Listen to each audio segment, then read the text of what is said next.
I've been looking forward to this for a long time. I have Lisanne Falk here. And Lisanne, what would be your favorite line from Heathers? Oh my God, there's just so many. Whenever people ask me this, I just go like, oh, can I say all of them? Because they're just all there. But just for, I don't know, because I was re-watching some of the film recently. And I love when Kim Walker says, come on, it'll give you shower nozzle masturbation material for weeks. And I specifically like that line because I remember it was a tongue twister and she had a really hard time on the day saying it. And then we would all start cracking up. So it doesn't just, slide off the tongue. But that's just so to speak. 1,000. Yeah. now, behave. From the heart of Hollywood, it's the Patrick LabyorSheaux with Patrick Labyorteaux. It's the Patrick LabyorSheaux. Patrick Labyorteaux. He's the one you gotta know. Tonight's episode, Lisanne Falk. Patrick LabyorSheaux. He's the one you gotta know. Okay, you know her as Heather McNamara from Heathers. I know her as literally one of the sweetest people that I have ever had the opportunity to work with. Please welcome my friend Lisanne Falk. Hi. I can't clap. Hey, Lisanne, how are you? I'm great, Patrick. Thank you. It's so nice to see you. It's been a while. It's been quite a while. I mean, for real, just to set the table. So we'll get into all of the kind of ins and outs. But Lisanne and I did not meet on Heathers. We met on a TV movie called Prince of Bel Air, where we played boyfriend and girlfriend. Again. And then we did, yeah, or before. And then we did, was Ram really your boyfriend? We'll talk about that later. So sweet. He's consoling me and everything. Of course you were my boyfriend. Come on, don't disparage yourself like that. Well, he also did a lot of things in the Pasture, which probably wouldn't pass muster today. Okay, so Lisanne and I worked together on this TV movie called Prince of Bel Air, and then we ended up doing Heathers, and so we've known each other since the 80s, which for you millennials, that was like before cell phones. It was crazy. Yeah. So the good old we've days. known each other. Yeah, exactly. You could get away with a lot more. Act 1, Beginnings. So here we are. Okay, so Lisanne, you are, before Heathers, before anything, you're a famous model. So how did you get started in acting and modeling? What was it that, because you started off young. So how do you get from just being a regular kid to being in the biz? So yes, I was a regular, 6-year-old technically. When after school, I was sitting in the shop my mom worked in, selling clothes. And after school, I'd have to sit there and do my homework. And one of her associates came in and was like, "Oh my God, your daughter's so cute. Have you ever thought about putting her in TV commercials?" And what do? I hide behind my mother's leg because I'm so shy, if you can believe it, at that point in my life. And so, my mom's like, "Oh, okay," giving the information. And I ended up going to meet with this manager because I grew up in Long Island. And so it was in New York City. And she liked my look and set me up on a TV commercial because that was primarily what she was, a TV commercial manager. And I booked the first thing I went up for. It was like beginner's luck. It was for Stride Right shoes, as happens every once in a blue moon. And I did that commercial and I was like, oh, this is kind of fun. And I had to ride a bicycle and wear these cool suede shoes. But then the second audition I went up for, it was for oatmeal. And I remember going, oh, what are they going to ask me? Mom, I hate oatmeal. I don't want to do this. And so I went in on the thing and they're like, I was like, you have to lie, just say yes. And I went in and they're like, so do you like oatmeal? And I'm like, and I just came out and I said, Mom, I can't do this. I can't lie. This is horrible. I don't want to do this. I don't ever want to have to do this again. So I had a little hiatus. And then about, it was 4 years later, this manager is going through her old photos and she gave a call and said, oh, how's Lisanne? Is she, how's she doing? Would she maybe be interested in giving it another go at, doing this commercials? And so at that point, I felt a little more confident. I said, yeah, I think I'd like to do that. And it was on, I didn't book the first thing I went out on that time, but on one of the beginning auditions that I had, there was somebody there, I don't know if it was a casting or whatever, it's irrelevant, said, oh, your daughter must do a lot of print work and modeling. And my mom's like, no. And they said, well, Eileen Ford just opened up this new modeling division, and she's looking for young girls. Her premier model is Brooke Shields. And she wants Brooke Shields she was, popular, but not who she was at that point. So anyway, That is really, I went in and met them, and that is what I really loved doing, because I could just pretend. I didn't have to pretend that I liked things I didn't like. So that is how I ended up it was child modeling. I wasn't doing like high fashion modeling. I was working for a lot of department stores, Macy's and Gimbel's and Bloomingdale's catalogs. And Brooke and I were like the doubles, partners. We did a lot of work together as, in doubles for all these catalog works, and became kind of like best friends. When I had a job in the morning, I'd stay over at her house. And yeah, we were like two cute little 10-year-old girls modeling. So my brother did this movie called King of the Gypsies, which Brooke was also in. Yeah. And I went to go visit my brother, and I got to know Brooke then, but I also got to be scared out of my mind by her mom, Terry. She was quite the scary lady. I won't ask, but I mean, for me, my experience was like Dragon Lady is a great description. Yeah. She was a force to be reckoned with. Yeah. Very good. Right. So it's like, obviously you're aware of all of that. But it was around this time, right? And so around this time, what was really interesting, for at least from the outside, don't know, I'm going to ask you on the inside, Eileen Ford's like the biggest thing in the world, basically. Yep. I mean, this was before I even think there was the term supermodel, right? And Eileen Ford and you guys, Brooke and you and a number of other models, were kind of the new thing. It was kind of like a thing, like it was a cultural phenomenon. Obviously, there had been teen magazines before. 17 you did a lot for, like those types of magazines. Yeah. What was it like to be, and again, you're in New York, and I tell this story on my TikToks about, I was friends with, again, at this same period, one of the girls, Danielle Brisbois, was in King of the Gypsies. We all went to Studio 54. Because it's Studio 54. The girls get in. It was the weirdest place in the world. I felt totally safe there, but it was really weird. Was that a part of your world, having gone? Did you go to those places? Yeah. I mean, so it's really what funny. Was that? Okay, so overall, I mean, it's a big question. What was it like to be a model at your age at that time in New York? Okay, so when I first started when I was 10, honestly, from when we were 10 until 13, we weren't getting made up to look like, women and things like that. It was really innocent catalog, straightforward Sears catalog, your everyday stuff. So it was around the time probably when Brooke was just before or around Pretty Baby. And that was when, like, she had her Sweet 16 party at one of I don't know if it was Studio 54 or, I don't know, there were a couple of clubs at that time. But that was more, so I was in 10. Helena's. This was more like 14, 15, 16, which is still pretty young. But I was going out. Yeah, we were going and we were dancing. I know it's hard to believe, but we were super innocent. And I mean, Brooke and I, we're still friendly to this day. And we talk about, because we have other model friends who really didn't like it and kind of felt like they missed out on stuff. And my 17 model friends that I worked with. But we loved it. I don't know. We loved the traveling. We loved, we had all these like crazy famous people that we met, but it just seemed normal, and people protected us. This is the other thing. I didn't know what they were doing when they went to the bathroom. Honestly, I swear. I'd be like, they must have drank a lot of water. And people, and they really protected us and made sure that we our innocence was, kind of intact. I call us naive, worldly. We were traveling all around.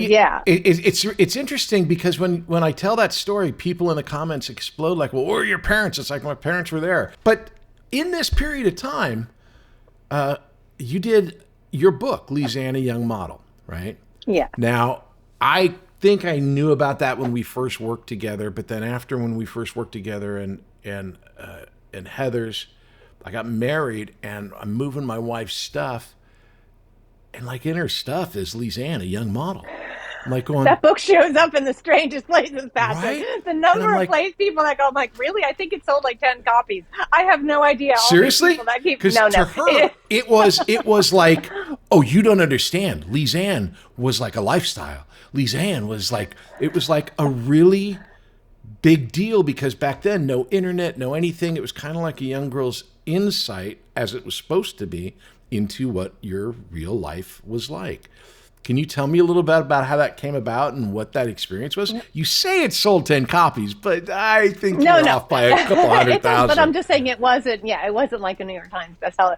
It actually came about because there was a older model at Ford who was she was 25 years old and her days were numbered, and she started doing photography, named Betsy Cameron, who did the book.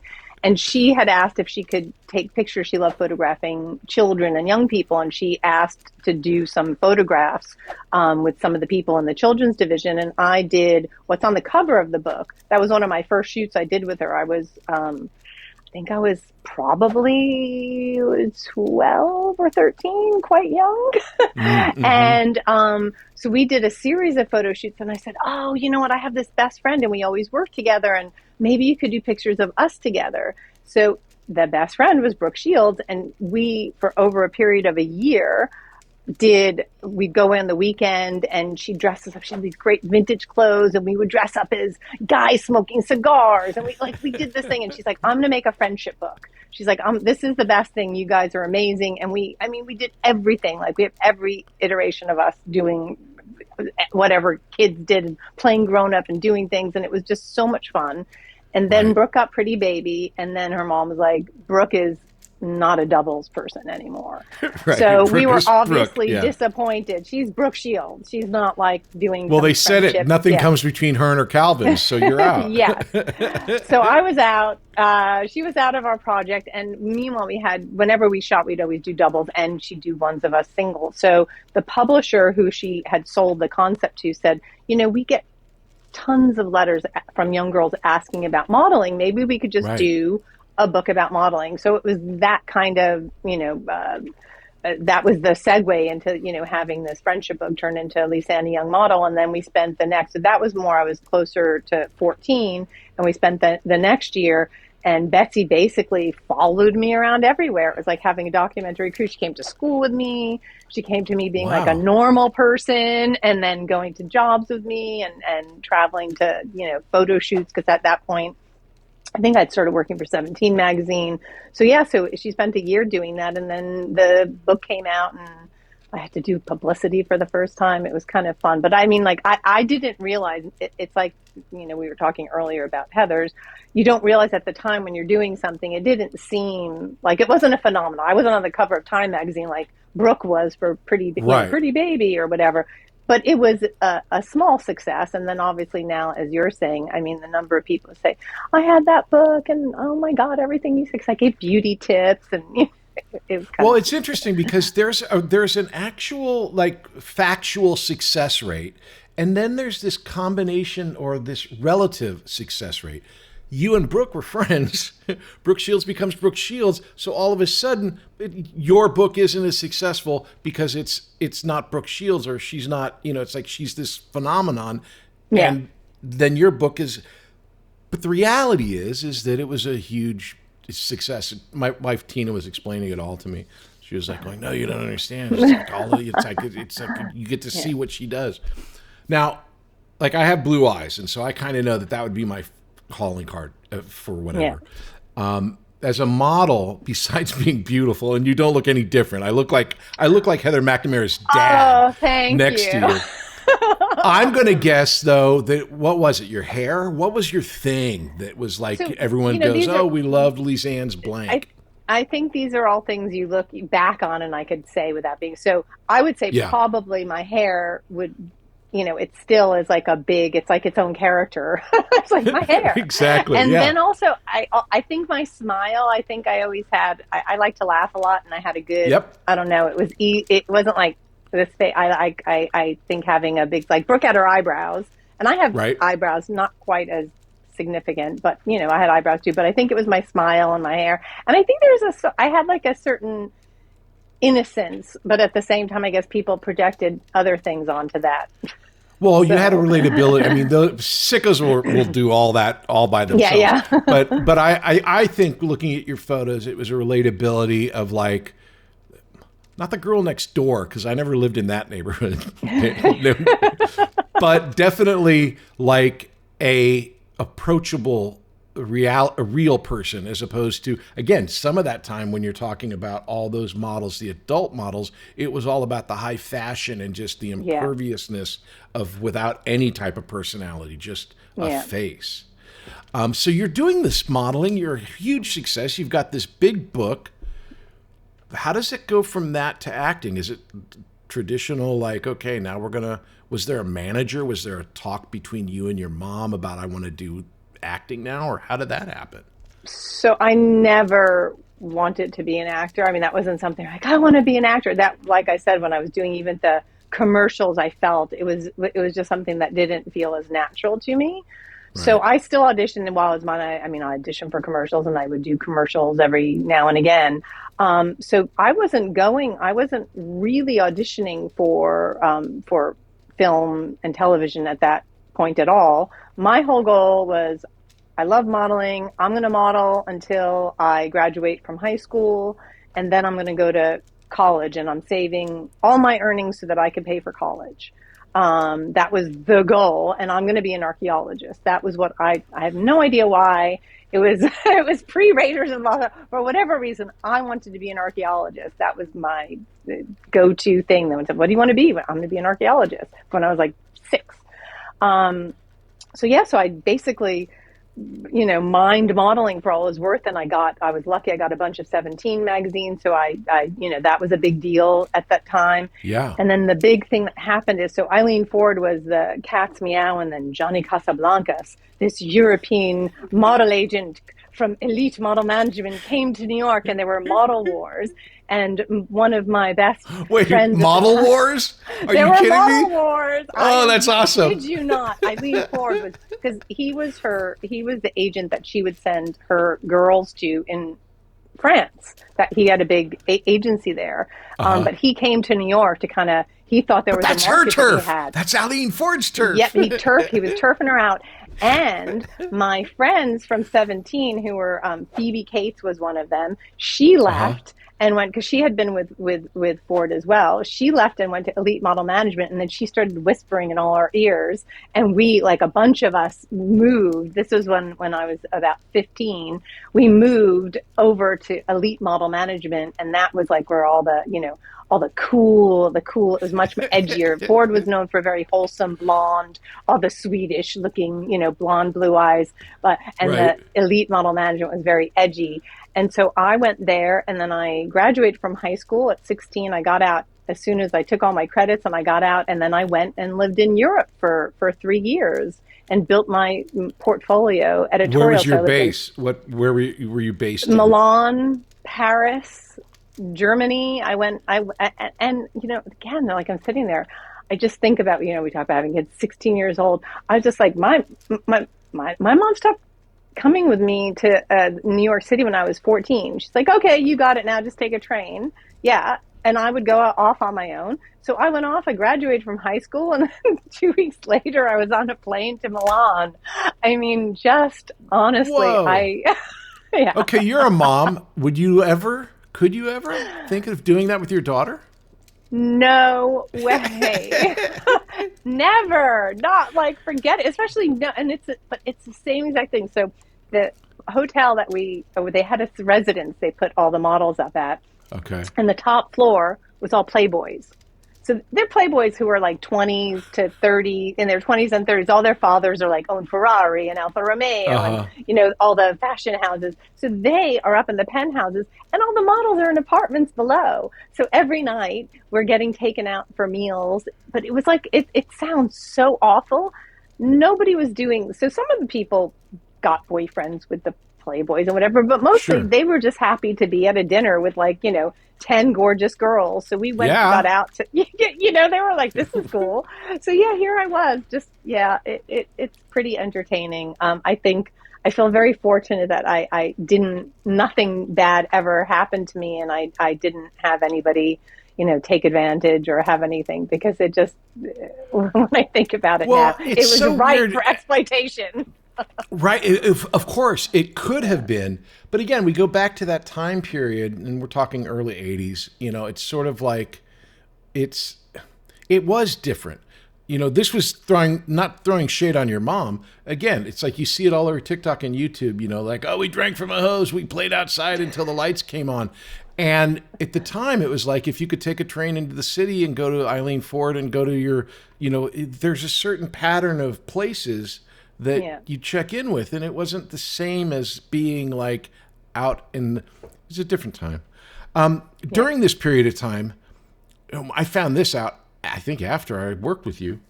You're the cover of a Foreiner album. How did that come about? You're the girl from the Head Games album. Was that just a photo they pulled, or was it something you went to shoot for? No. So here we go. This is what, I just talk about, perspective of a different time. 14 years old. This is one of my first 14 years old. Okay. I don't really even, maybe I kissed somebody. Seriously. I was like, I was not super savvy, in that way. So I went to this job, and it was all men there, and I get this thing, and I'm like, oh, this is hilarious. I'm in a man's bathroom, and I'm like, I mean, the naivete that was, going through there was, it was funny. I never saw a urinal before. I was doing I don't even think I understood the context of what I was doing. And I had a Polaroid, I remember, because in a lot of those, when you were doing shoots, they'd always take Polaroids. I'd be like, oh, can I have a Polaroid? Because I keep these little diaries, and I'd put, it was like a photo diary. I'd put the photo in the diaries and write all the people that I worked with. So I came home and I showed this to my mother, and I could kind of tell she was kind of like, oh, okay. But it was, I don't know, it was a job, Ford Models booked it. I did it, and I remember, I think I even got to go when Foreiner came to New York at Madison Square Garden. I was invited to the concert and went to the concert. But I do, that's one of those things I'm going like, that I don't think that would wash in today's day. Sabrina Carpenter had something similar just recently, and everyone freaked out. But again, it's sort of like, it's Foreiner. It was just an edgy. I mean, there was a lot of stuff in the 70s that was like straight up like pornography that ended up being on album covers. Yours was quite chaste all by yourself. Just give the girl a wet wipe and make sure she's seated, in a clean area. So, but when you're this age, obviously, and I know this from my experience, you're going to school. You graduate at 16, but you're going to school. You have friends that aren't, non-coms that aren't in the business. You're on 17, and Foreiner comes out. It's a big album. It's everywhere, and those big 12-inch albums. Not only Foreiner, but everything else you're doing. How is your relationship with the people in your life about being that girl who is on that thing? I never was a Heather. I didn't have a group that I belonged to. I always had one best friend. That was my kind of jam. I'd be like, oh, I like one person. And that friend always had other groups, and sometimes I'd dip into it. So I remember people being pretty, I think when my 17 magazine cover came out, that was more of a big deal. But people acted pretty cool. Like they weren't like, they acted, they didn't treat me like I was anything. I was just another Denny on the block. From there, they're all they would do is, at that time, I do remember I was trying to lose my accent. And because I spoke really Long Island, and whenever I would come home, like go back to school, and they'd be like, "You're talking funny. Why are you talking? You really think you're something, don't you?" And I'm like, so I really spoke like that until I left Long Island when I was 16. Because any time that I was trying to, polish those edges, I got severely made fun of. So everybody kept me kind of in check, and if they were impressed, they certainly didn't act like they were. Well, Long Island too is kind of interesting, where it's like it's a world away, but it's right across. It's also right next door. Yeah. Now I'm from literally the San Fernando Valley, born and raised here. I've one never of the few. One of the originals. True Californian. I've never met another Lisanne. Is that a name from back east, or is there a story behind your name? Of course, there's a story behind my name. My mother. I have two sisters, and I'm the youngest, and she had my sisters before me were Joanne and Suzanne. And so when she was having me, she was trying to figure out what cute, clever name could go along with the Joanne and the Suzanne. And somebody had given her, I guess they had those those baby showers where people would give you presents, and someone gave her one of these kind of bathrobe-y gowns, and it was made by Lisanne, was the name of the company, and it was this kind of old English writing, and she loved the way in script, and she loved the way it looked, and so I was named after basically this bathrobe-y lounge thing. And if everybody got it wrong, that was the thing with my name. People be like, Lisa Ann? Is it like, oh, so your name's Lisa and Ann, or Lisanne? And it used to drive me crazy. And now I'm just like, if it starts with an L, I'll answer to it. It's fine and whatever. But it was something that, it was basically, from there, and it worked with Joanne and Suzanne. So. Got it. Well, beautiful story. All right. So we're back on track here with. Okay. So Johnny Casablancas, is that his name? Johnny Casablancas, yes. Is he the one? Is that how you got into the acting aspect of all of this? Oh, no. Okay, so how did I'll you make get the into segue acting? so we're not here all year. I have to take my Heather's jacket off because it's squeaking, and I'm starting to get. It's very warm, and so now that we're getting into the stories, I gotta. Very good, very good. Okay, so. So I played out all this European modeling and traveling Europe, and then 18 years old now, cut to 18 years, we'll cut a few years. I applied to Emerson College because at that point the archaeology is over. I'm going to be a broadcast journalist. I go out before I'm going to start to California to visit my sister. So I decide I'm going to go to California for the summer, to Los Angeles. They have there's not an elite there because there's not a lot of modeling, but they have an affiliation. There wasn't at that time. Like LA was kind of very catalog-y, very localized modeling stuff happening. So I feel like it might have been like Wilhelmina. I don't know. There was some other modeling agency that I went there, and I was doing some modeling, but they were like, "Oh, we get a lot of commercial and film and television. Would you be interested in doing that?" And I was just like, I don't know. I was like, I can try. I was like, I've never trained. I don't think I'm a very good it wasn't something that I had this, like I said, this burning drawn desire to. Yes. So I started going for commercials. I at that point, I guess I was doing the commercials. I was booking commercials, and this is very close to the time before the show that I did with you. But the year, so from that, I didn't go to college. Sorry. I started doing really well, and I really loved it out there. So for 2 years, in that time, I was going back between New York, because I was still going to New York and doing some modeling work with clients that would hire me, and I'd be flying back to LA. And the first beginning time that I was there, I got up for some TV show. They were doing a reboot of Gidget. Right. And I got like a screen test. Of course, I'm like, everything was wearing a bathing suit. Like every time, hey, come in your bikini or tank top and shorts. So I got really close. That was what caught me, because it was one of the first things I went on. and I got really close on it. I didn't book it, but then I was like, oh, this is kind of fun. I now enjoyed it. And I was like, oh, maybe I'm going to learn how to act. I'm going to start taking, classes. So that's what I started doing. I started taking some different classes in LA, and then I'd go back to New York, and I was going back and forth. And it was the Prince of Bel Air was when I went back to LA for one of my times where I was staying there longer. I went up for that audition. And what's really funny, I did not remember this, so I was telling you, I have my Filofax diaries, and they're all, it's like Pandora's box. Like I basically went through, because I don't remember everything. Oh, and my God, look at that. I have every year from 1981 up until 2004.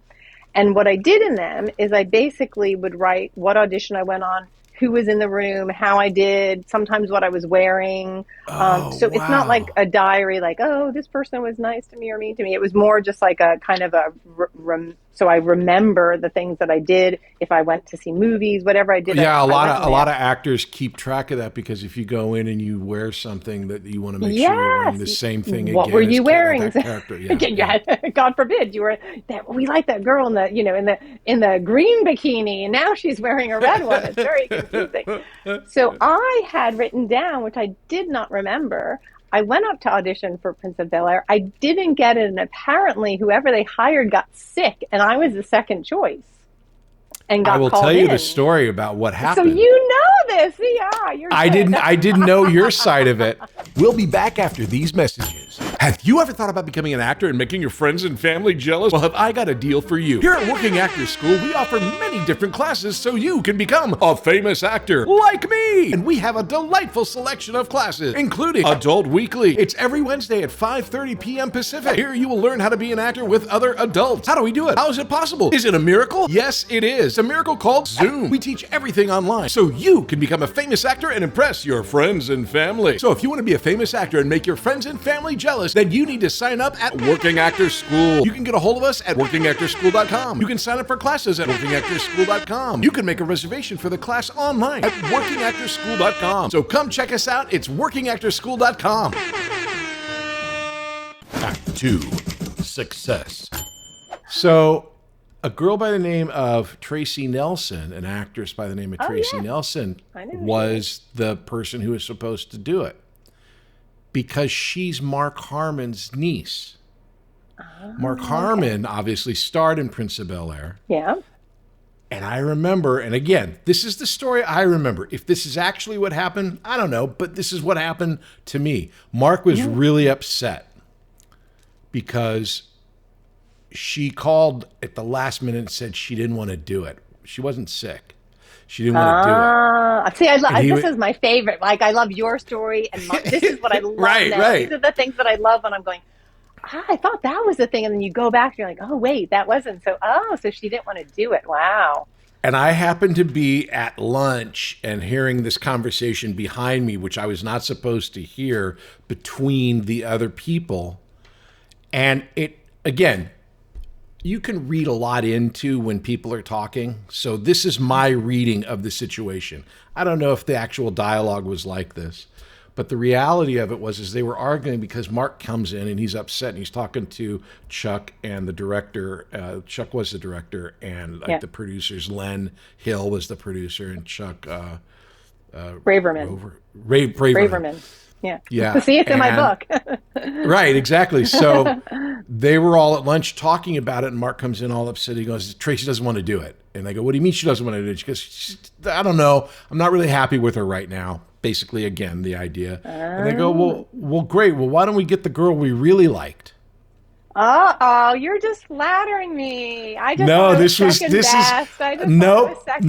It was a family connection that got the other girl the role, and then for whatever reason, I'm not talking bad about her. She seems to be a really nice person. However, you never know what the real story is. But as far as I heard, that was what was going on. And so when they finally decided that it was going to be you, I would imagine it happened pretty quick for you because they had to make a call. So now pick up the story on your end. So it's like you think that they hired someone else. Yeah. And then what happened? You get a call saying we need you that's down why at the beach all of a sudden, today? Yeah. that was it. I got the thing, and then I think it was the next day that I was getting fitting or going on, and I think I did one there because I looked it up, and there was like I did 1 or 2 days, and then there was a little gap, and then we did all that stuff that was out on the water, maybe. Yep, on a remember boat. we were out on the boat, yeah. So that out on the boat. Yeah. But everyone always goes, "Oh, you were in the Fresh Prince of Bel Air." I'm like, no. It's always. Well, it was not fresh yet. It was just the old Prince of Bel Air. Yeah, it was just the Prince of Bel Air about a pool guy who was, making the rounds, and yeah. And so, okay, so Patrick. then, see, you never know. You never know. Fascinating to find these things out because that's my belief now. I'm always like, going and stuff, and there's not ever a logic to things, and sometimes it's like somebody owes somebody a favor, and it's a smaller role, and they have to give it to that person, and it's not the best person. So it's thank you for at least it it makes me feel good that was the girl they really wanted. That's what I remember because, and so I was really interested to meet you, when we met, it was just you were so sweet. And you definitely did have that kind of, not deer in the headlights look, but like you were very attentive to like what was going on because I don't think any of it was normal. You'd been to 1,000 photo shoots, but photo shoots have a camera, movies have a camera, but that's about it. That's the only similarity. Everything else is different. Yeah. So let's get to Heather's because this is like such a huge deal. What was your first like brush with Heather's? Like, was it... I'll tell you mine, and then you can tell me all about yours. Mine was they wanted my brother Matt to read for JD, and they sent him a script, and he read it, and he goes, "This is a piece of shit. I'm never going to read this. It's about teenage suicide. They think it's funny, but it's not funny." He goes, "I'm not doing it." I go, "What was this?" Because he hated it. Right. He goes, "It's this thing called Heather's," and I'm like, well, let me read it. And so I read it, and I'm like, you're an idiot. This is like a genius piece of writing. Right. And I begged my agents to get me in on something. So it was like I came to it first with from the script. How did you find it, or how was it just a regular audition that was on that list of 120? I definitely did. Mostly as you pretty much, I don't know if it was the same for you, unless you were on the higher pecking order. You weren't getting script until you got the third. You either sometimes you skip the casting person, but on new people who I didn't know, I would have to go in casting. Then I get a call back to go read for the people, and then at that next place when I was going for something, then they give you the script, which was fine because it's a lot of work to read the script when you're if they know kind of like you're right or not right before they do it. So thinking back, and Heather's interestingly, I hate to interrupt, but Heather's interestingly was a really difficult read because the first 20 pages, Heather this, Heather that, you're like, one of the great things about the movie, which we'll talk about later, is the look of all of the Heathers. Yeah. But it's all black and white in the script, and it was really hard to keep track. But please go ahead. So you're going in as an audition. Yeah, I think it's fascinating that you're like your brother hated and you loved it, because I think that's what I love about the movie, is that I love that it's chalk and cheese and if everybody likes something, then I'm like that's just meeting in the middle. So I love that. So I just had a regular audition. I got an audition. It was Heather Chandler. That was the sides. Heather number 1. It wasn't even Chandler. It said Heather number 1. And I went in and read for casting because I didn't know the casting. It was Dennis and Seltzer. I hadn't read for them before. And I went in the morning. I just went through all this because of the stuff we were doing for the Heather's book that they're doing. So it's fresh in my head because I didn't remember it. It was like what you were saying. I had all these stories that I'd been telling, and then I actually went and looked and like, oh, wait a minute. It wasn't exactly that. So now I went through the books and saw everything. So I went for Heather number 1, came back in the afternoon from Michael and Denise and read Heather Duke. Wow.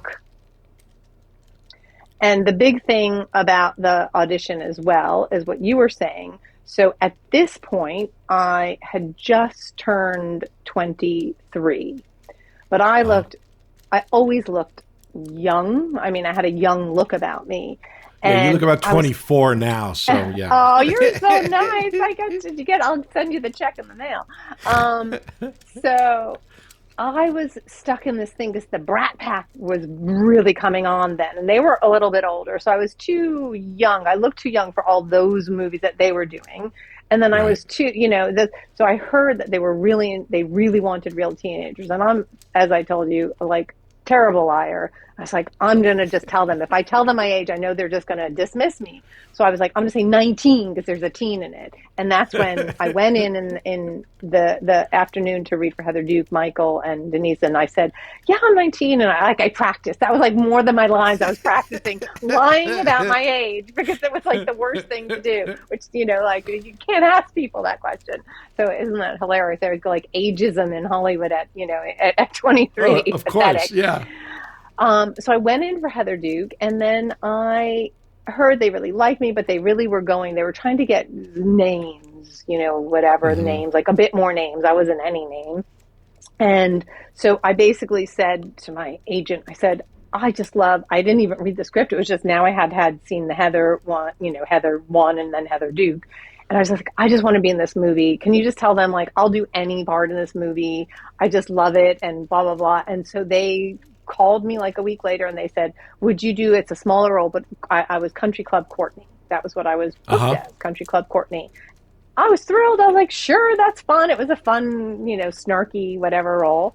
And again, Patrick, I don't know. I wasn't in the room. I don't know. Maybe they didn't get sick or maybe this didn't happen. But as the story goes, another month goes by because all the auditions were like in January and they were shooting in like February. Right. All of a sudden, like the week before, I get this frantic call and they're like, they want you to be Heather McNamara. And I was like, oh my God, like my dream came true. And apparently there were a lot of shifting. I had put out a lot of offers and they had people that fell through. The same thing happened with Kim Walker's role as Heather Chandler. Heather Graham was who they really wanted. And then her parents just thought it was too subversive and they didn't want her doing it, which I loved. Wow. She was still with them, I guess. And then her first project she did, I guess, when she was away from them was Drugstore Cowboy, which is like, I think a lot worse in terms of stuff. Yeah. And then ended up in Boogie Nights. So it's like, exactly. Yeah. So the irony. So I know that she that's a Kim ended up in there because she was dating Christian and she had auditioned as well. But she, they picked her up and then I think the actress is Danielle Van Zernak. She had just done La Bamba. So she was kind of a bigger name than me for sure. And then she got a lead in a movie and this was more a supporting, co-star part. So she dropped out. So I ended up going in and I was like within, moments doing like getting my hair made yellow and having makeup and hair tests and getting fittings and on the, first day of the shoot within like a week. It was crazy. So again, I guess I'm sloppy seconds. So you never sloppy. Always, the perfect choice. They were lucky. So you never had any test readings or any chemistry readings with any of the other girls? We went straight into rehearsals. Yeah, it's crazy. How was your behind the scenes relationship with the other girls? And I'll phrase it like this. Again, I tell this story. Shannen Doherty was a pistol. Always has been. We worked on Little House on the Prairie, but never together. She was on it, I was on it, but at different times. And all the stories I hear from Little House are the same kind of stories that I hear from Heather's. That my experience with Shannen is that she's like a firebrand, and you can get along with her or you cannot get along with her, but she's very opinionated and very outspoken and can be really fun or really terrible, depending on your experience with her. Yes. I had a great time with her. I think she was really fun. My experience with Kim was distant just because Winona to me was like a sweetheart who, when we were at events after the fact, when she was Winona Ryder, she would be the one that came up to me to say hello before I even knew she was there, type of thing. Right. It was like she wasn't that type of celebrity that would be like, I don't talk to them anymore. She was the first one to initiate. And then of course you were just a sweetheart. But of course. how was when you're working with that group, there's a lot going on, not to mention the girl part of it. How was all that? I think it was not dissimilar to what you're saying. I mean, almost exactly. So I was older. I wasn't in school. Winona and Shannen both had school.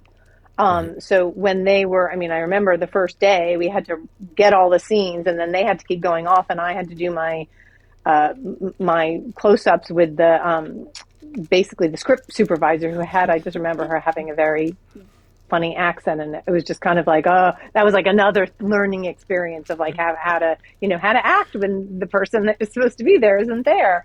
Right.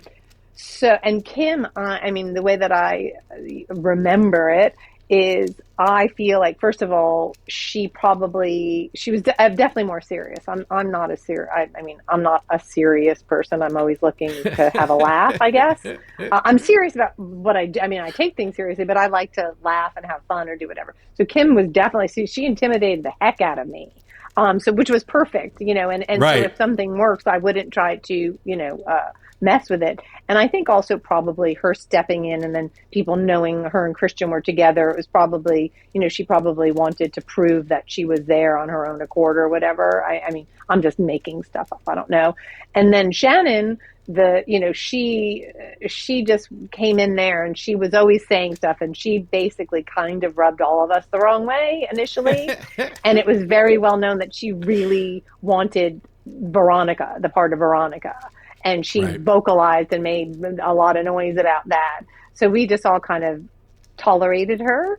And then Winona and I don't know how we ended up becoming really, really good friends. I think I was hanging out a lot on the set when I wasn't working because they were shooting. Corvallis High School was right down the street from where I lived. And so I used to go and hang out. And I think that's probably why I used to go and hang out on the set. And so I knew, like, that was really my film school, because I learned, like, what everybody and every job did. I was hanging out, talking to them. I was just, like, you know, really felt like I was a part of it. And we became quite close. Christian, I don't even think I ever had a conversation. I feel like I never had a conversation with him. Like, he was just... Yeah, Christian, to me, everyone gives him crap for being Jack Nicholson, but it's like, that's kind of who he was at that period of his life. I don't think he was... Yeah. If he was leaning into it, fine. He did a great job. I remember talking to him because he was in a movie called Name of the Rose. Yeah, with that was Sean why Connery. Winona loved that movie, and that was why she was Okay. really... Yeah, she loved him in that movie. You know, the funny thing about Christian is I know his mom, because his mom's casting director, Mary Jo. Casting, yes. And That's so how it's like I knew, I knew Mary Jo forever. Mary Jo. And whenever I talk to Mary Jo, she's like, she thinks of me as Christian's friend, like chum from work. It's like, that's not quite how it works, but Yeah, okay. we didn't hang out.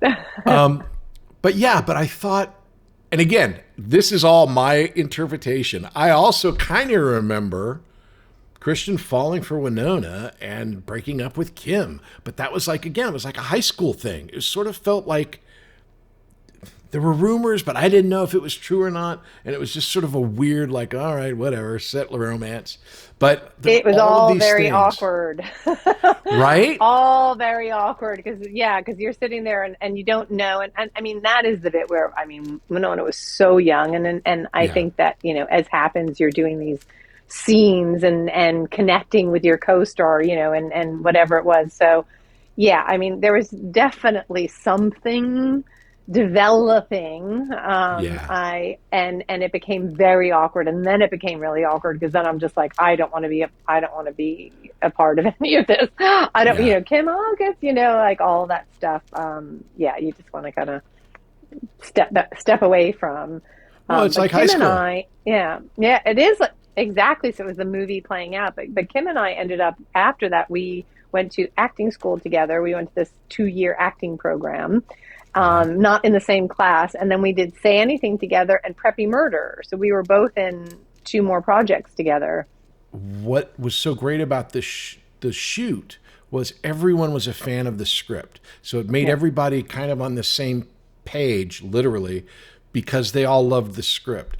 I was always amazed at Michael, because the director, because of how like chill he was. For a guy directing his first movie. So Michael's super chill. Yeah, but he's super chill now, but like he's 20-something years old directing. Yeah, he was like, But like he'd be reading the newspaper in between setups when everybody I knew who was directing at that time would be micromanaging or trying to get the... And he was just like, okay, here's how we're going to do it. Very chill. What was your... as again, this is a big part This is a very integral part. And all you guys were color-coded, like Duke was green for envy, you were yellow for passive, red was dominant, and Veronica was blue to be like emotional. Yeah. How did that work into you building your character? As far as, that's a lot of work for a young actor. Yeah. I mean, well, because like I said, I got it literally the week before, and I was getting ready to sign up for this, this 2-year acting program. And I went to the basically interview for this the same week that I went to interview for Heather's. And one of the things about this school was you could not work while you were in this. This was for serious actors. What was this, the Loft, or was it the Peggy Fury, or who was it? Joanne Barron. Joanne Barron, yes. And it was a 2-year Meisner program. And the whole thing was like, you want to be a serious actor and you shouldn't be taking work until you actually know what you're doing. I didn't know what I was doing at that point. I had done I did a lot of scene study classes, and I had people that I coached with, and I didn't have a technique per se. I just, if I had to do something where I was crying, I'd listen to really sad music and get into like a sad mood. And then I'd probably just try to be in the moment, I guess I didn't have like a full grown technique, but what was hilarious is, so I was signed on, I was going to do this because I'm committed now. I'm like, I'm acting and I want to be good and I want to understand and have a craft and technique. And then I went to 2 classes, and then I got the call that I got the actual part, and I'm like, screw that. And I went, and I remember her going, if you do this is the biggest mistake you'll ever make, and I'm not letting you back in, and all this stuff. And I was kind of just like, thank God I was smart enough. I was like, okay, well, I'll have to just live with that mistake and blah, blah, blah. Wow. And so I went off, and I had just read, the Stanislavski, The Art of, acting. And so I have in the whole front of my script folder, I did a whole character breakdown, like what religion am I? What did, how was I raised? And what were my values? And so I did a character work for the character. And I think that was in there somehow, but mostly I just kind of was I'm like, what would it be like to be this character, and just use my imagination. I mean, that's pretty much what what I think I was doing, and listening to lots of music to get me in a certain, like, music was always a big thing. Even now I listen to when I'm getting ready for stuff. Music gets me in a mood, in kind of the right mode. I portrayed the lunkhead, your boyfriend, who's being really sweet and stuff. Randall's being so sweet and stuff. You want to go on a double date? He's being sweet and consoling me and stuff. I don't know if that line made it in. I was rereading the script, and a lot of the lines didn't make it, but I did say, because I couldn't remember, I was like, was I actually dating you, or did I just go, and I'm like, no, you were my boyfriend. I think we were kind of like, it was, I remember as an actor on the acting side of it, I've tried to tell this story on my TikTok stories, but it just never comes out right. With you, I can talk about it and it's fine.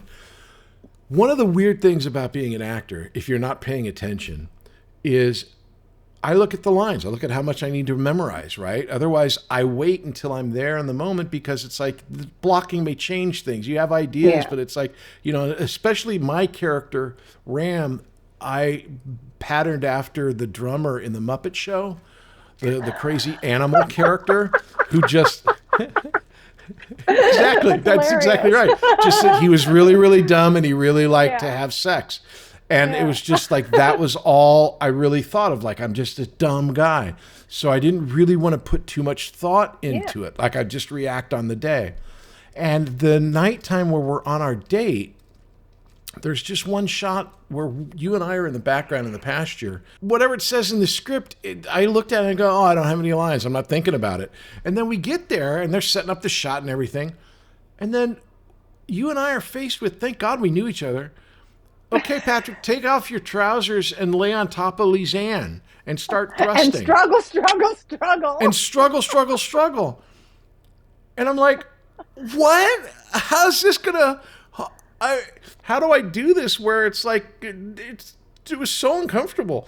And I think I was saying to you, you can't hear it in the background. I think I was whispering to you, I'm so sorry. I'm so sorry. It was just a weird situation. Do you remember that night? Do you remember what So I do remember, and it's actually really interesting because it's another one of, it's like the Foreigner album where I kind of think, I don't think I overthought it much, Right. but I did understand. So I definitely understood that morning, or we had a split night shot because I remember we shot in Griffith Park. So that morning I shot my scene where I was in my room calling into the radio. So that was quite like I had a big like that's Hot what I probs. was focused on. Yeah, hot probs. Where I was like, I'm failing naps. My boyfriend has just killed himself and blah blah blah. So I was like, that was my big focus. And then I remember getting to Griffith Park, and I remember that we had to do this rehearsal for the cow tipping, and we had these basically our stand-ins who had to get the mud thrown on them a bunch of times because they wanted to make sure they got it right because they only had 2 or 3 outfits and they Right. couldn't for us, and so they didn't want to get it wrong with when the cab was over and it hits us. So Winona and I are feeling, of course, we're like, oh my god, we're so bad. I kept like chalking mud at these before stand-ins. We're like, we're gonna go, oh, but then glad it's on us. So I think by the time we got to do that, I do know, because it says in the script, Heather's struggling. And then there is that line that Christian says about, all they had time was for AIDS jokes and date rapes and AIDS. All they were good for was, date rapes and AIDS jokes. And there's the scene, I think, now looking back, it all makes sense to me. And it is probably stuff that what appealed to me, but I wouldn't know how to articulate it, is there's the 2 scenes in the movie where, and I think they're very telling, is when Heather Chandler goes to the college, Remington University party, and she's with her, college boyfriend, and he's just basically molesting her, all handsy guy. And then she goes into the bathroom and spits into the sink. And they shot that separately, and I actually was around. She was having it was really upsetting to her doing that scene, and she didn't understand why. It is actually that scene and the scene where in the background, which is, that makes it funny, even though it's like, if it was a close-up of us, it's actually funny in a uncomfortable way, which is what I think the movie is always trying to accomplish, to shed light on these kind of situations, is that I didn't know what consent was. That word wasn't in my vernacular when I was that age. I would just know that, like, if I, be careful. My advice from us would be careful, don't lead anybody on. You might be asking for it. It was kind of, and so you'd always just make sure you kind of like, did I do something to bring this on myself? So looking at it, that's why those 2 scenes are quite emotional, because here we're the most popular girls and we're putting everybody down and we're getting everything we want, but really we're just the same as everybody else, getting taken advantage of and having, bad things happen to us because we don't have the language or the knowledge to know that that isn't right. So I didn't know any of that then. And I was just kind of like, I was game, I'm the good girl. I'm game for anything. Yeah, sure. It's part of the scene. Like, go there. So I don't remember thinking anything other than, come on, I'm the struggle against you. It's totally fine. If I was any different, then I don't remember. But it was, that's looking back on it. And a couple of years ago, when they did a big 30th anniversary screening here in the UK, they did like a 4K restoration. And I was living here. They didn't know that at the time, but it just so happened. And so I went and did a bunch of press, and I went to these 2 screenings at the BFI, which is the British Film Institute, and then this other kind of retro theater, and did a Q&A. Michael came over, and I did this article for I'm looking down at it, for The Guardian, which is like a big paper that's here. That's a big deal. Yeah. And I did a bunch of interviews. So I'm going to look at this. And I remember the reporter asked me about that scene, and I said, I have it here. When it came out, I was really upset. When I reread it, I was like, oh, okay. But it says, there's an uncomfortable scene where the 2 jocks take Veronica and weak-willed Heather, for me, cow tipping in a field. While Slater turns up to rescue Veronica, and while they converse in the foreground, Heather McNamara is being sexually molested in the background. Lisanne Falk winces when she looks back on that scene. She says, I thought we were doing this funny scene in the background. I'm not going to call myself stupid, but I want to say naive. I didn't overthink it, but I look at it now and think, I guess that was pretty horrible. But that was totally out of context. I would have never thought that was horrible. I didn't get to the second. It could be the second part is what I was saying to you, that it was an integral part, I think, of the story to show that life's not perfect for them. But I was reading this and I was like, oh, I was about to write in, and be like, you totally, misquoted me and how dare you? And I was like, okay. It wasn't, when I first read it, I was just like, he got that wrong, because I never winced and go like, oh my God, I can't believe I did it. What I was like saying to you, yes, that naive, worldly bit, I guess I just didn't think about the context of how it could be perceived in a way of like what date rape, was. But you were my boyfriend in the thing. So of course, whatever. It was just one of those things like, So yeah, anyway, it was surprising to me, as obviously you get to do crazy things as an actor or a model. You get access to a lot of things. And again, it was just not, I didn't put together, it wasn't inside the story, it made perfect sense. What was weird to me is that, again, thank God I knew you. It would be, I don't know how much more uncomfortable it would have been if I didn't know this person. How about if it was Shannen? Oh my God, so weird. I mean, I hope to God you never felt like you were in danger, because I didn't feel that way. God. No. But that's what I'm trying the whole thing. It's like it's not like a real. It didn't really happen to you. Yes, but it wasn't like all of a sudden. That I was like, oh, Patrick was like getting really into. No, I don't remember. I just remember. Okay, it was like I'm sure. I had the whole day, and it was good. I just remember we were doing it in fun. I'm like, oh, if I remember, like, I'm thinking, like, just go for it. It's okay. Like, I'm going to, struggle against you. It's fine. It's fine. Right. And I don't remember. It was play struggle. There was never, never. But, okay, so when. You're getting red such now. A weird, So it's just like, I mean, it's such a weird job that we have. We'll be back after these messages. Hey there, I'm Patrick Labyorteaux, and I've been an actor since I was a little kid. So I know what it's like to be a little kid actor. So I have a class here called Youth Weekly, and that meets every Tuesday at 5:30 p.m. Pacific, and it is an awesome class if you are young and want to learn all about acting. We have a great set of kids, and it's taught on Zoom, so you can do it from anywhere. You can do it on your phone, you can do it on your laptop, on an iPad. It's awesome. I've had kids take a class while they were in the car coming back from soccer practice. I swear to you. So if acting is in your blood, come to workingactorschool.com and check out the Youth Weekly class every Tuesday at 5:30 p.m. Pacific. I'll see you there. Act 3, present day.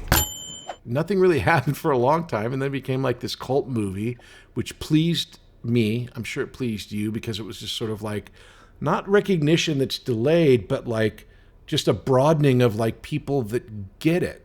And again, it's I never feel possessive of Heathers. I feel like I'm very like lucky to be a part of it. So when people talk to me about Heathers, I'm like, oh, I'm same with you. I loved Heathers, not like, oh, look what I did. It's just sort of like, look. Well, that's what it was. I just wanted to be there, and like exactly you said that very, very well. I couldn't say it better.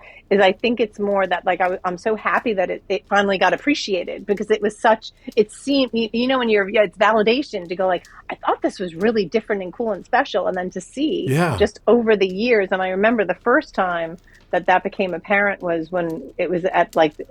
They called it a 10-year anniversary, but it was really like 12 years after it came out. And they did this little documentary, and they called us in to talk about it.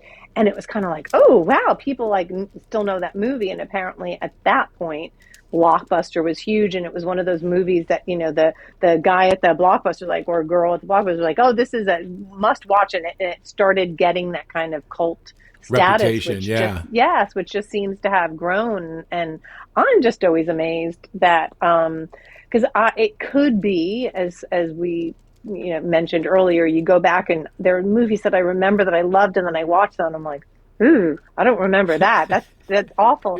And I was thinking, each time I didn't watch it I haven't watched it a lot, but anytime I have to do something, I'll always rewatch it, and I always discover something different that I didn't notice, which is really fun. And I do love that it's not there are things that it could be perceived. People could take offense at, and obviously like school shootings. This was like way before there were school shootings. So I could see where you'd be like, oh, how could you put that in there? Like, that was a joke. Like, seriously? Someone having a gun in school would be like, ha ha ha, which is horrible because that is not, unfortunately, the case now.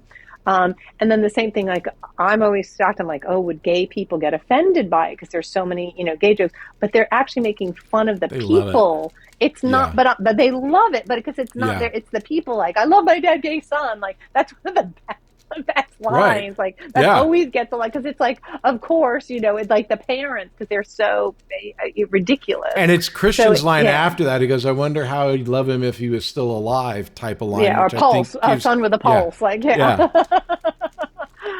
so that's the thing to look back and all, like, I mean, Dan really, I hate the word brilliant and genius, but I do really think Dan is a singular person, and those words do apply to him. And even whenever I hear him talking, I just revel in his the way his mind goes, and he talks about, because he doesn't have a filter or an editing system, and he just says it like it is.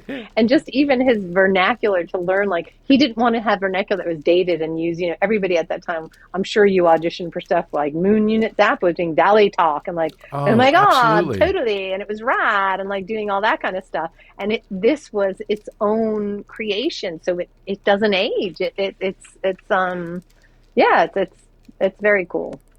Yeah, it's so very. It's my favorite project. People ask, "Oh, what was your favorite project?" I mean, there's a lot to like about other things for sure, but like, as far as what you thought it was going to be versus what it ended up being, to me was the closest one-to-one. Like, oh man, it really came out the way I hoped it would. What are your thoughts on the musical and the TV show? I know nothing about the TV show. I have no thoughts other than initially I was like, oh, I can't believe they didn't call me, because I thought it was the people. And then I'm like, oh, thank God. Phew. With the musical, I saw it. I didn't see it in LA, but I saw one when I was in New York. They did a version in New York. It was like 2014. And basically, I had gotten some email from some public. I don't even know how I got it. Anyway, if you're ever in New York and want to go see the show, it's playing for this. And I was going for Easter, and I went and saw the show. And the people who were in that version of the show have all gone on to do, it was the original New York cast, to do huge like things on Broadway and in movies and films. And I was kind of like at first dreading it, because I am not a musical person. I tend to comedy and drama and things like that. Musicals aren't my jive. But I was like, I was just like, that was actually it was fun. I enjoyed it.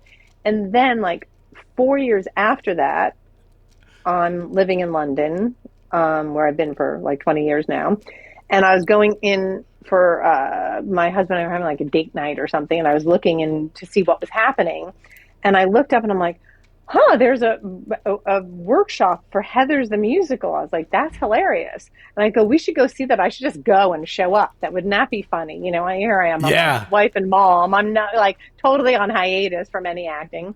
So I call up the theater that it's in and I go, oh, hi, I'm just wondering, are there any tickets for tonight? And they're like, no, it's sold out. They were actually like super rude, where people here are not generally rude.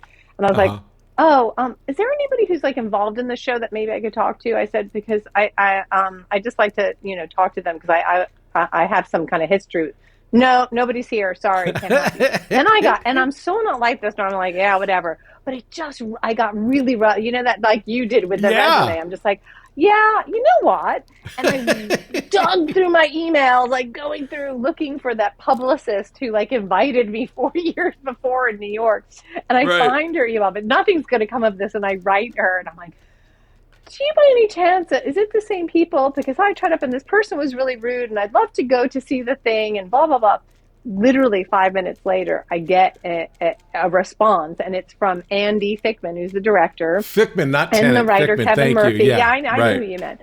Yeah. And they were just like, oh my God, I think it was Whitney. Whitney forwarded us your thing, and please be our guest and come.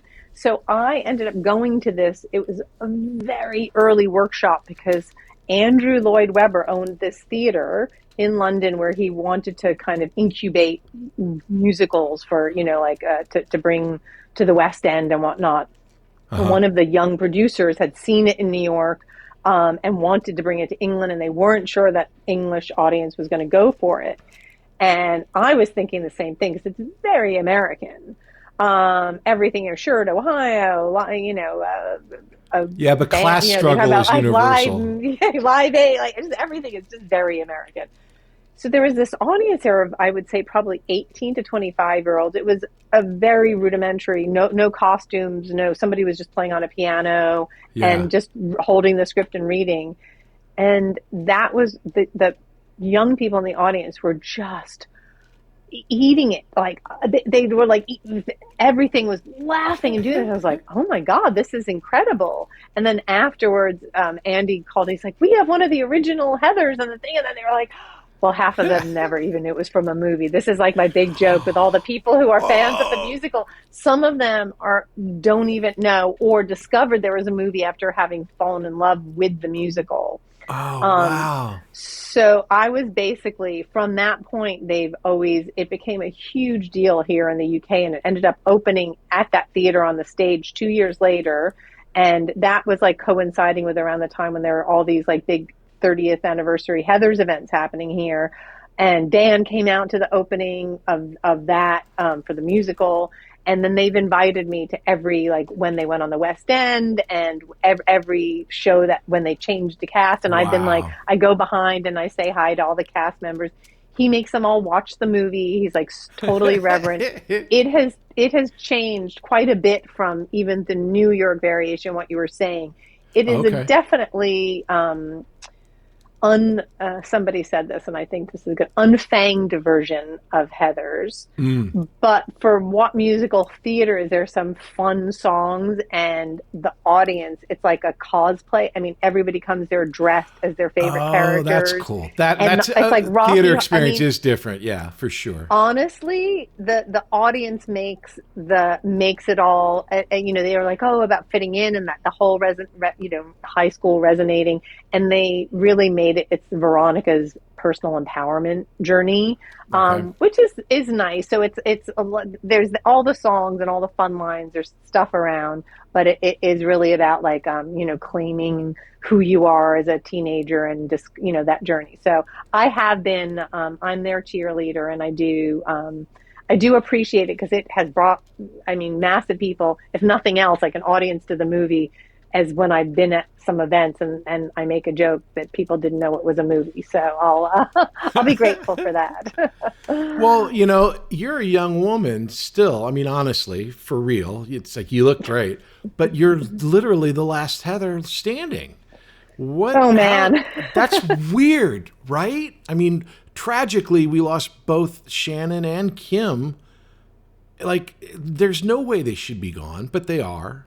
Yeah. Is that, and do you know today, Penelope, did you see the news? Because somebody forwarded it to me. Penelope Milford, the one who played Pauline, she just passed away. Oh, man. So, and there's quite a few. I don't like to have Glenn Shattuck's passed away, but I mean, obviously, but I mean, these were young girls. There was no way. Yeah, there are two other younger. Peter, the guy who played Peter, committed suicide. Right. Did you know that? Yeah. I mean, just like, so it's kind of like awful. So yes, I am the, Dan said, it's like Hunger Games and you're the last Heather standing. I'm like, only Dan could get away with saying that. And it really, about his anorexic character. I have to say that when subsequently after, I had seen Shannen years after Heather's at, I don't know, some nightclub, and she was friendly or whatever, but I really hadn't ever seen her again. I saw her at the screening of the movie, and like I said, I think like the Olive, I don't know, it was like a cool hip bar. One night she was there with a bunch of people, and I think she walked by and was like, oh, hi, and we said hi, and then hadn't seen her. I'd heard all this, horrible things that were happening in her life, which, of course, I'm an empathetic person, and I wouldn't wish on anybody with, all that stuff. And when she did pass away, it was it was weird because obviously, like you said, okay, Yeah. well, Kim was really young. Kim was, not even 30 when she died of a brain tumor, which is just very, Right. having had the One of her line in the favorite movie. lines. Yeah. What do you eat for breakfast? Yeah, that I'm Tumor? not going to Yeah. say anymore because it was like ruined permanently.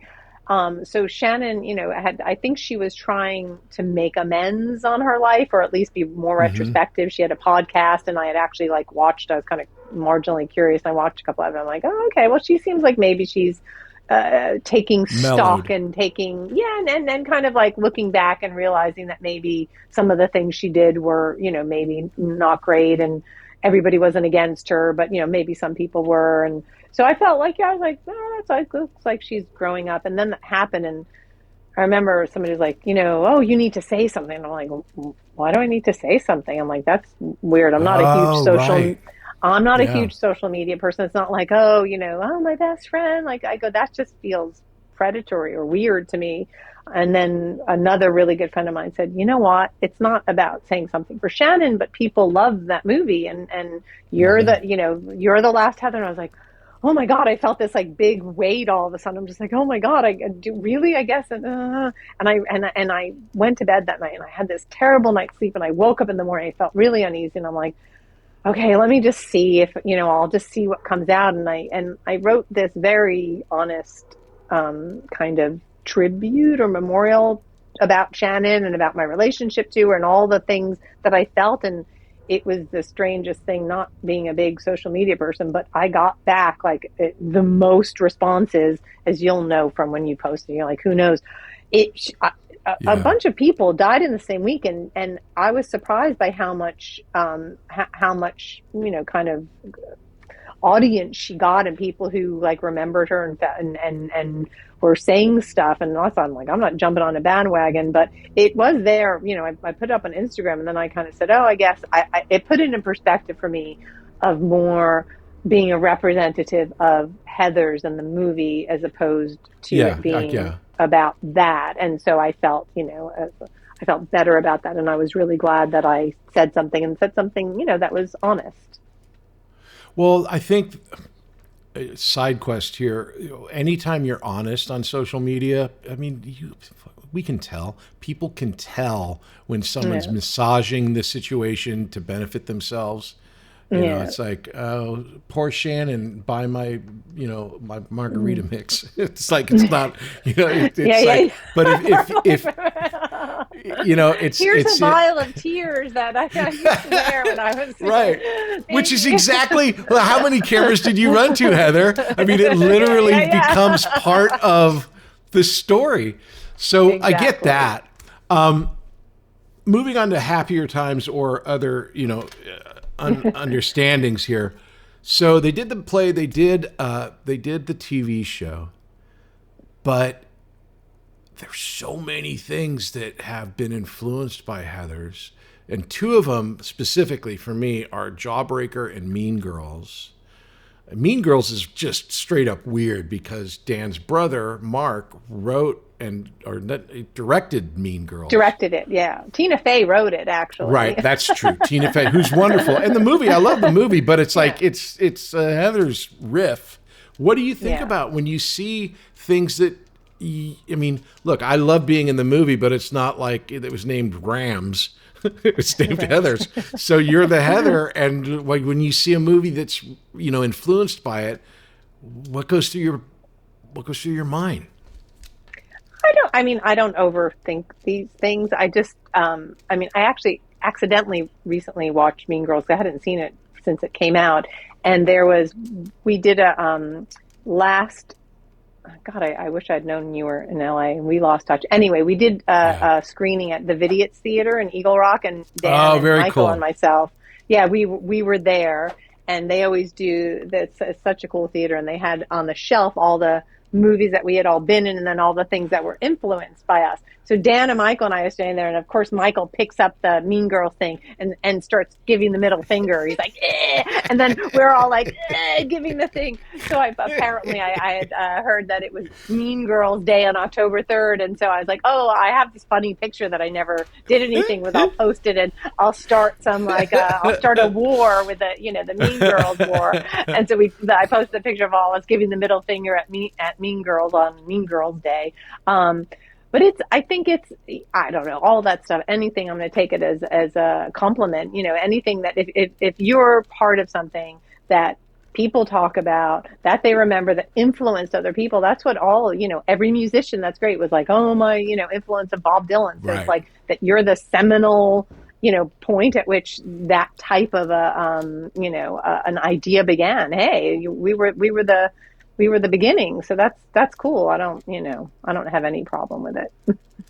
What would be like your favorite memory of Heather's? Like, and when you think about it, is there one thing that stands out about it for you? I remember having a lot of fun at the wrap party because we had the prom. And I never had a prom because I left. I graduated high school and took off to be a high fashion model in Europe. So as one does. Yes. I missed my prom. So I just remember went shopping. I think I even went with Winona, and I got like some thrift store, like fun tulle dress, and like had the whole. Oh, you look beautiful. No, I remember. No, because it was like we were all. It was a big deal, and we had it in the gymnasium. At the school. At Corvallis. It was like, it was a perfect little end to this great experience. We'll be back after these messages. Hey, I'm Patrick Labyorteaux, and I play an actor on TV, and I've been doing this for a long, long time. And I know what it's like if you are in a class with people, and sometimes you just want to have that one-on-one connection with the person that you're working with to go over, I don't know, a particular scene, or maybe you have an audition, or maybe you just want the privacy to try stuff that you don't really know is going to work and not have anyone look at you. Well, I have the perfect solution for you. It's called One-on-One with Patrick Labyorteaux. You can book your time at workingactorschool.com, and it's just me and you for an hour going over whatever it is you want to work on, breaking down the script, talking about character, figuring out your intention, the spine of the scene, everything that goes in to making a dynamite performance. So if you're interested in acting and want that one-on-one personal attention, check out One-on-One with Patrick Labyorteaux. You can find all the information you need at workingactorschool.com. Act 4. Questions. Okay, so here we are. We're in the questions. Now, it's called Tina, as Tina's Gotta Know, because my wife is the one that came up with these questions, and her name is Tina. Tina gotta know. Tina, Tina's gotta know. Tina wants to know, number one. That's called That's SheauxBiz. What is the most Hollywood moment in your life? And again, Hollywood represents everything since you've been to Milan and all of that. I've been to Milan. My life is just so full of Hollywood. Thank God I was digging in Pandora's box looking for refreshing all my memories. God,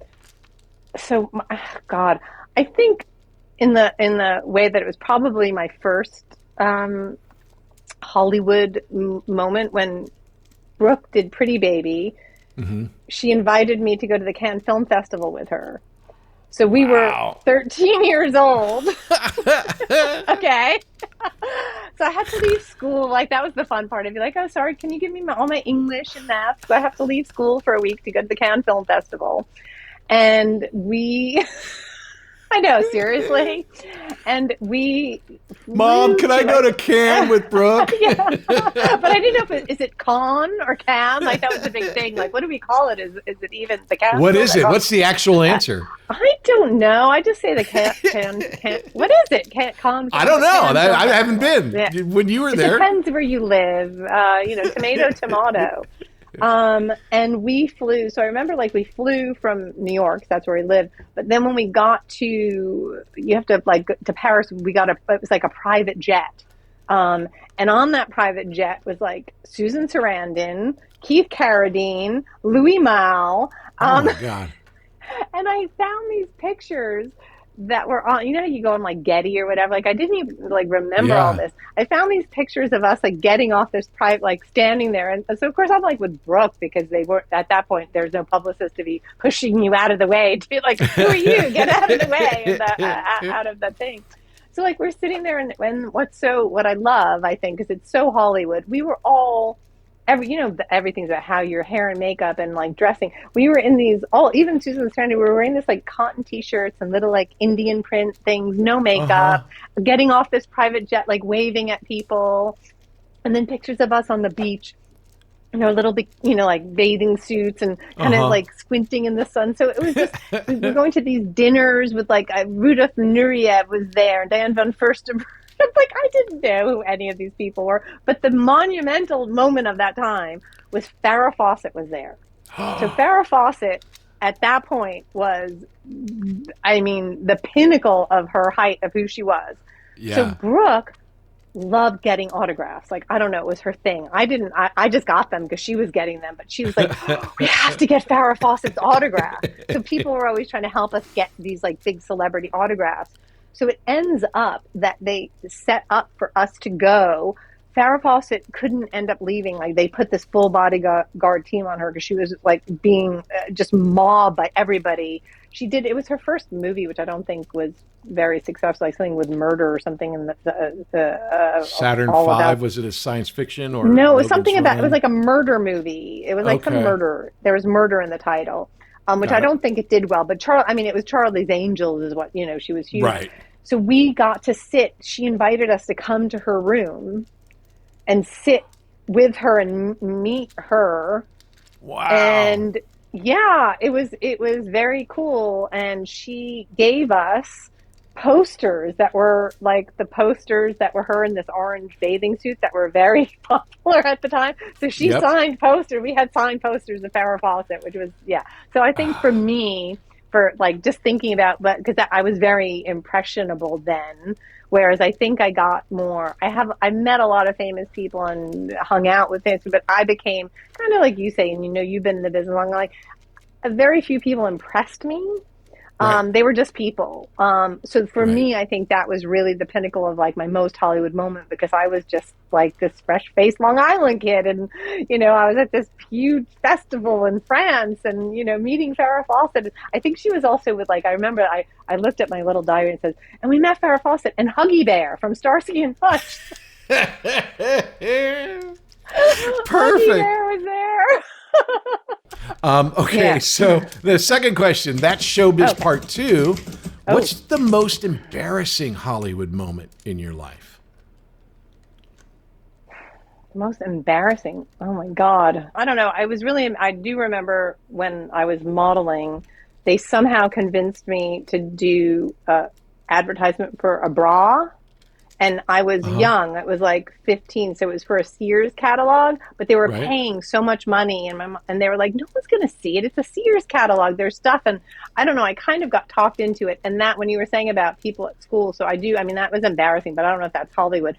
Of course, somebody found it and they taped it up in the locker. Like it was like a very Heather's thing, and I was just freaking mortified.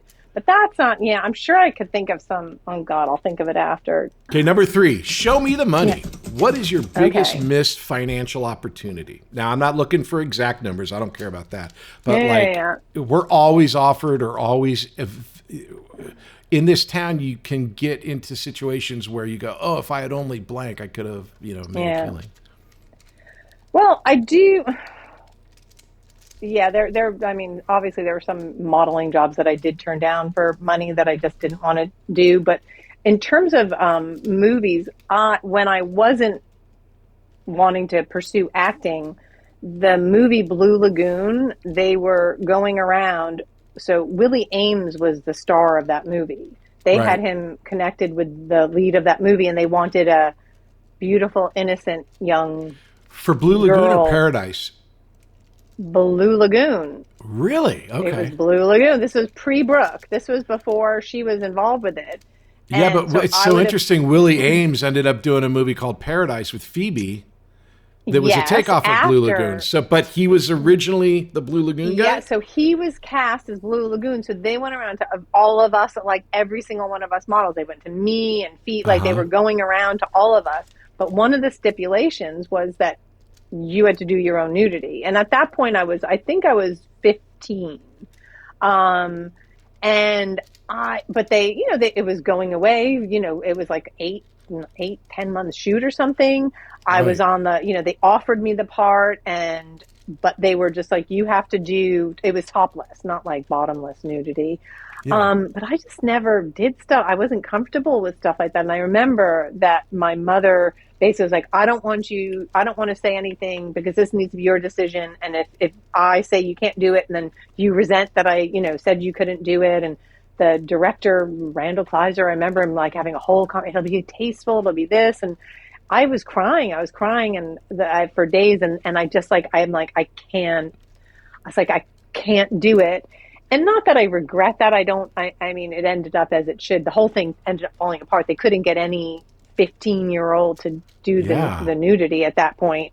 But it was one of those things that obviously could have been life-changing for me, potentially. Sure. I don't know. Maybe it would have been different, if it was a different dynamic. But then obviously like a year later, Brooke ended up being the person, and then they looked for to discover the guy. And Willie, obviously, I mean, I don't know what happened. Maybe he was on the show and he couldn't do it and it fell apart. And he made the poor man's version of it.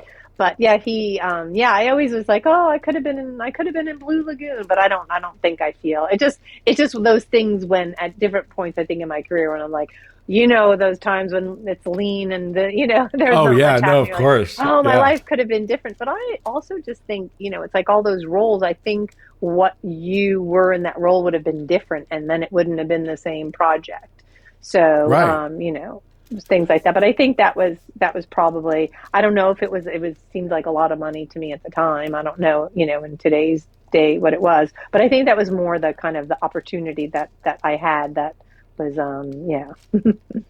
No, that's a great answer. It's a great answer. Yeah. Okay. Number 4, Show and Tell. As a teenager, what was your favorite poster in your room and how'd you get it? Oh, well, I think I told you that story. It was the Farrah Fawcett poster, of course, and then I got it at the Cannes Film Festival in Farrah Fawcett's room, and she gave me the autograph. But I think it went up next to, that was later, because that was 13. So I would probably say at 12, I vaguely remember there being, and those things that we talk about, like, I don't know what stories and what, like, becomes family stories and what was real anymore, but I vaguely remember that Bobby Sherman, do you remember Bobby Sherman? He was like this big teen. I remember there being a poster of him because I shared a room with my sister. So he was on the wall before Farrah, and we used to put like chapstick on him because his lips looked chapped in the picture. I just remember kind of like, oh, Bobby, your lips are looking a little chapped. And sometimes you'd have to put it on your lips and maybe kiss his lips to make sure that they weren't so chapped. So awesome. Embarrassing. Hey, I had Farrah Fawcett on my wall, and that for sure was I had both the yellow one and the red bikini. Yeah. None of them were signed. Okay, number 5, Sheaux Down. Kind of your own pick. These are your picks.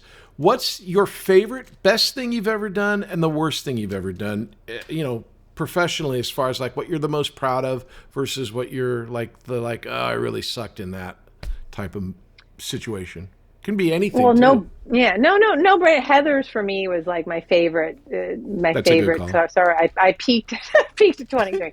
Heather's my favorite role. Just like overall, like all my relationship with Winona during it that came from that, and just meeting everybody and the whole experience, and just the movie and the role and how it all turned out. And I mean, I probably wouldn't even admit this if it wasn't on the damn IMDb. I did some movie called, I don't even know why I ended up this movie called Violated. And it was like, I don't even know what it was. It was some guy who like a bunch of models were in it. And I don't even think it's available, but I saw it. When I was looking at my thing, I'm like, oh my God, I want to pretend that didn't happen. But yeah, that was probably like, God, I wish that never happened. It was some weird, like, I wasn't part of it, but some like, I remember this, they had a bunch of models, and I don't know why this guy got the like models to be in it. It was before I was even acting, but it was terrible. Like I remember when I saw it, I was like, this movie's horrible. I think it got taken down, and it got put. What it was who was the director they named like when people didn't want to take a credit? Alan Smithy. Yeah, I think he directed that movie. But I'd like that to go away. That would be, and then of course, the Prince of Bel Air, because that was my first role. You were good in that. You were so cute. I was cute. Yes, I was cute. I mean, there wasn't much more for you to do. Yeah. I mean, really, it was just had to look cute. Good job.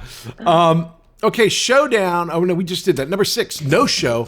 You kind of answered this maybe with Blue Lagoon. What part did you want but didn't get? Like, what did you want? Oh, so I didn't want that. So that wasn't, I would say, so that's different because I didn't want that. I actually, I wasn't looking for it, and it was one of those where it came and all that. So I would say probably, I was just having looked through all, I mean, gosh, I auditioned for so many bad things. I'm sure you did as well. I'm like, oh my God. But when Winona was doing Dracula, we were hanging out. I mean, I might have been living with her because I broke up with that guy. I was like living with her. We were hanging out doing stuff. So she got cast in Dracula, and I got to be a part of when they were doing all the screen tests for Dracula. So we flew up. Yeah, we flew up to Coppola's winery, and we were in this guest house, and I think it was Antonio Banderas and Gary Oldman and Viggo Mortensen. But when I was there, because I was Winona's best friend, Francis is like, I want you to do a screen test for Lucy. That was my dream, of course, but I didn't want to I didn't know how to say so I got to do a screen test. That was a proper old school. It was in his studio, and they had costume and hair and makeup. Of course, I was devastated. Totally wrong. I mean, it was a soup talk about naked and all this time. She gets raped by the bats, but it didn't matter. I was with Francis Ford Coppola, and it was such a. I really at that time I was gutted. I was just oh God, I really I definitely shed a few tears over that because Of course. Yeah, he was very, by the way, you shut the elevator on, but he was, I don't know. I just remember him being super cool. He would come and ask, he's like, what do you think about that, Lisa? And I'm like, me? You're asking me? And I mean, it was very cool. And I was adjacent to it, but it was pretty, I was pretty bummed about that. Number 7, favorite show. What movie has most influenced you? When you watch movies, what do you get the most inspiration from? Just over. I mean, so it's so funny. When I was younger, I had my de facto. I was my movies that I loved. I loved This Is Spinal Tap. I loved King of Comedy, and I loved Deer Hunter. Those were I don't know. Those are my 3 crazy movies that I just loved when I was Hey, Jerry, you see a picture of my pride and joy? I mean, just crazy. I'm kind of scared to see the reboot of This Is Spinal Tap because I don't know if it's going to be, if it could. And that's a movie, I haven't watched any of those for ages. And I almost am at this point in my life, I don't want to rewatch because my memory is so precious that I'm just I don't want to ruin it. But I would have to say it's just so hard now. I think TV has trumped movies, and it's very rare that I kind of get super excited about a movie. I can't even think about one that I've seen recently that I'm just that's sticking with me. It's more television shows that I get really invested in. So yeah. Well, I've been binging Slow Horses, so I feel like I live in London. But I get what you're saying. That show's gotten so much better. And by the way, here's a little trivia for you. Yeah. So the guy who plays Roddy Ho, is hilarious. He's the Asian tech guy in the show. Yeah. He was the original Ram in Heathers the Musical in the UK. And I know him where yes. We're Instagram friends because I've seen him on and off throughout the years, and I'm so happy for him. He was hilarious in the role. He can dance and sing, and he's super talented. Awesome. And he and he's Australian, and he does this amazing. He did an American accent in Heather's the Musical, but yeah. So that show's gotten better and better and better. Yeah. And speaking of that, Show Me Again. What is the movie that you rewatch the most? Like, what's your comfort movie? Because you say you don't want to rewatch those other ones, but is there a movie that you rewatch? See, I'm just like, so I have rewatched some because I want to watch them like when I want to show my son, like, I'm like, oh, I want you to watch this movie because like I remember it was really good. And then, like I said, oftentimes they're not. But I don't, yes, like books, movies, like I'm just like, there's so many. I don't rewatch stuff. Probably this is pathetic, but I've watched Heather's the most because I mostly do it for research. So out of every movie, my husband watches Step Brothers. So I probably watch that. That's like what. Do we just become best friends? That's his comfort movie, and he just watches that all the time. So probably by default, I've watched Step Brothers or the first 15 minutes of Blame It on what's the Adam Sandler with where he's Blame It on Zohan, all about Zohan. Oh, right. You don't mess with the Zohan. Don't mess with the Zohan. The first 15 minutes of that. So I end up by default watching other people's comfort movies. I need to watch. Great. I like fresh. I like it all new.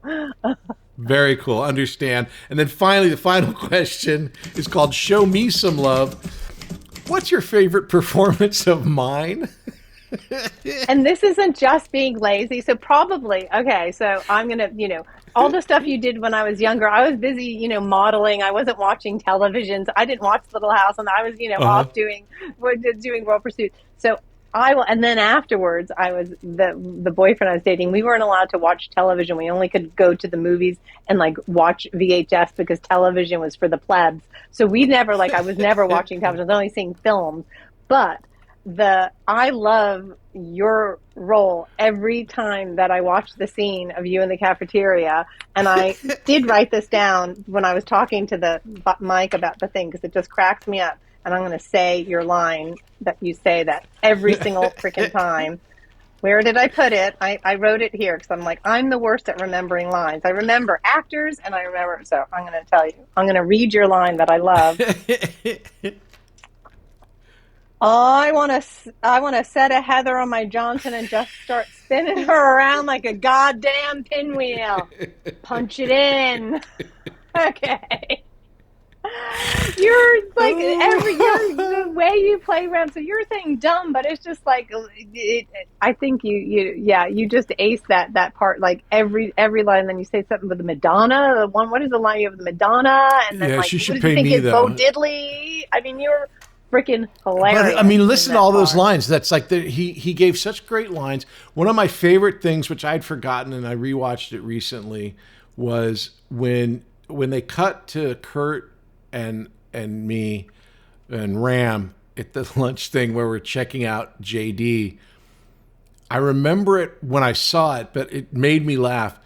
I had asked the prop guy to bring over as many milk cartons as they could. So at our table, the football guy's table, each one of us had like about 10 milk cartons. I remember all that. we were doing was drinking milk. That's great. Yeah. But yeah, thank you. No, I appreciate that because that is, like I said, it's my favorite project, and so mmany good things came from that. But the lines are like seriously, and you deliver them just like perfecto. It's great. I'm not just blowing steam up your butt.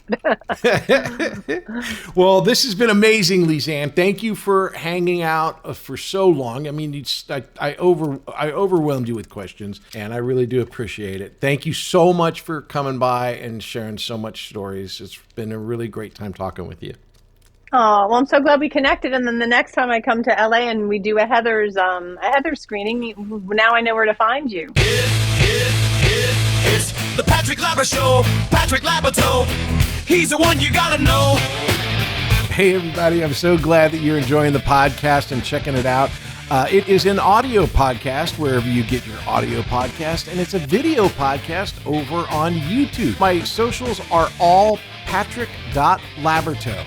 and that is on Instagram, on YouTube, on TikTok. I'm everywhere. If you want information on the school, you can go to workingactorsschool.com. We have classes going all the time. It's a lot of fun. I suggest you check it out. Hey, we'll see you next time. It's the Patrick Labyorteaux Show. Patrick Labyorteaux. He's the one you gotta know.